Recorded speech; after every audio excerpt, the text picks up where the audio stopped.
2024च्या विधानसभेच्या निवडणुकीआधी महायुती सरकारनं लाडकी बहीण योजना लागू केली होती। त्यावेळी निवडणूक तोंडावर असताना अर्जांची कोणतीही छाननी न करता महिलांना सरसकट लाभ देण्यात आला। या योजनेचा महायुतीला मोठा फायदाही झाला। महायुती सरकारला राज्यात ऐतिहासिक बहुमत मिळालं। मात्र सरकारनं सत्तेत आल्यानंतर या अर्जांची छाननी सुरू केली।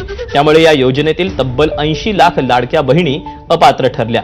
लाडकी बहीण योजना पात्र महिलांपर्यंत पोहोचवण्यासाठी सरकारकडून ई-केवायसी प्रक्रिया सुरू करण्यात आली होती। त्याची मुदत 30 एप्रिलला संपली। त्यानंतर ई-केवायसीला मुदतवाढ देण्यासाठी सरकारनं नकार दिला। पडताळणी मोहिमेनंतर तब्बल 80 लाख महिलांची नावं योजनेतून वगळण्यात आली। त्यानंतर पात्र लाभार्थ्यांची संख्या 2.46 कोटींवरून 1.66 कोटींवर आली। सरकारच्या या निर्णयानंतर विरोधकांनी चांगलाच हल्लाबोल केला। निवडणुकीच्या वेळी घाईघाईनं योजना लागू केली तेव्हा पडताळणी का केली नाही असा सवाल विरोधक विचारतात। आपल्या लाडक्या बहिणींना आम्ही आत्मनिर्भर करण्याचं काम केलंय, आत्मसन्मान मिळवून देण्याचं काम केलंय।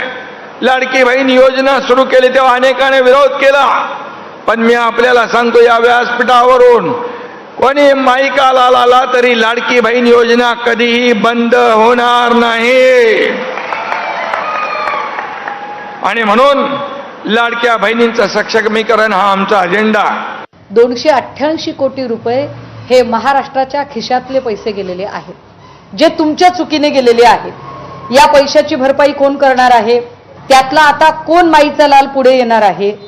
आणि हे पैसे जर आमच्या चुकीने गेले तर या पैशाची भरपाई आम्ही केली पाहिजे हे सांगणार आहे। सगळ्या गोष्टींसाठी सरकारकडे पैसा आहे आणि मग माझ्या लाडक्या बहिणींना जो 1500 रुपयाचा महिना मिळतोय हाच त्यांच्या डोळ्यात का खुपतो आहे? का आता निवडणूक संपल्यानंतर आता या लाडक्या बहिणींची त्यांना गरज राहिलेली नाहीये? गरजू सगळ्या महिला ज्या पात्र ह्या लाडकी बहीण योजनेमध्ये होत्या त्यांनी त्या योजनेमध्ये त्या मुदतवाढीमध्ये आपलं ई-केवायसी केलेलं आहे। नाही, गरजू अपात्र ठरणार नाहीत, ठरले नसतील। आणि राज्यातील शेतकऱ्यांसाठी आनंदाची बातमी। राज्याचे कृषी मंत्री दत्तात्रय भरणेंनी कर्जमाफीबाबत मोठी घोषणा केली। येत्या 10 दिवसात कर्जमाफी करणार असल्याचं दत्ता भरणे म्हणाले। अहिल्यादेवी होळकरांच्या 301व्या जयंतीनिमित्त चौंडीमध्ये आयोजित कार्यक्रमात ते बोलत होते। 30 जूनपूर्वी कर्जमाफी करू असं आश्वासन गेल्या वर्षी राज्य सरकारनं दिलं होतं। बच्चू कडू यांच्या आंदोलनानंतर मुख्यमंत्री देवेंद्र फडणवीस यांनी याविषयीची घोषणा केली होती। त्यानुसार यावर्षीच्या राज्याच्या अर्थसंकल्पातही याविषयीची तरतूद करण्यात आली। पुण्यश्लोक अहिल्यादेवी होळकर शेतकरी कर्जमाफी योजनेअंतर्गत 30 सप्टेंबर 2025 पर्यंत पीक कर्ज थकीत असलेल्या पात्र शेतकऱ्यांना 2 लाख रुपयांपर्यंत कर्जमाफी देण्यात येणार आहे।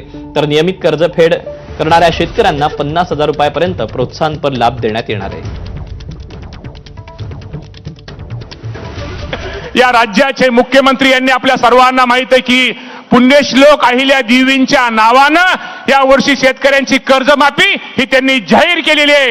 येणाऱ्या 8-10 दिवसात जे आपल्या मातेच्या अहिल्या देवीच्या नावाने जी कर्जमाफी आहे येणाऱ्या 10 दिवसामध्ये ती कर्जमाफी केली जाईल। हे माझ्या शेतकऱ्यांना आजच्या कार्यक्रमाच्या निमित्तानं आदरणीय शिंदे साहेब, फडणवीस साहेब, वहिनींचा त्यांची परवानगी घेऊन आज आपल्या सगळ्यांना सांगतो।